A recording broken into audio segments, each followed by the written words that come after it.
अफगाणिस्तान आणि पाकिस्तान मधला तणाव आणखीनच वाढताना दिसतोय, कारण अफगाणिस्तानने बदल्याची कारवाई केलेली आहे आणि ही मोठी कारवाई केलेली आहे। शनिवारी रात्री पाकिस्तानच्या सीमावर्ती भागामध्ये अफगाणिस्तानने मोठे काही स्फोट घडवून आणले आणि गोळीबार देखील केला आणि 58 पाकिस्तानी सैनिक मारल्याचा दावा अफगाणिस्तानकडून करण्यात आलेला आहे। सोबतच अफगाणिस्तानचे संरक्षण मंत्री यांनी अफगाणिस्तानने ही जी कारवाई केली त्यानंतर पाकिस्तानला थेट इशाराही दिलेला आहे। अफगाणिस्तानचे संरक्षण मंत्री मौलवी मोहम्मद याकूब मुजाहिद यांनी इशारा दिला की अफगाण सैन्य देशाच्या सीमांचं रक्षण करण्यासाठी पूर्णपणे तयार आहे आणि सोबतच जर पाकिस्तानने मागील चुका पुन्हा केल्या तर काबूलचा प्रतिसाद पूर्वीपेक्षा अधिक घातक असेल असा इशारा सुद्धा अफगाणिस्तानने दिलेला आहे।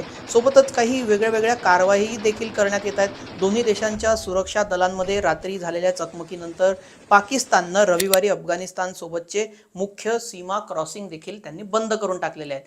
त्यामुळे आता या दोन देशांमधला संघर्ष आणखीनच पेटताना दिसतोय। जर पाकिस्तानने यावर काही प्रतिउत्तर कारवाई केली तर अफगाणिस्तान त्याला कसं उत्तर देईल किंवा युद्धाचा भडका उठू शकतो तेही आता नाकारलं जाऊ शकत नाही।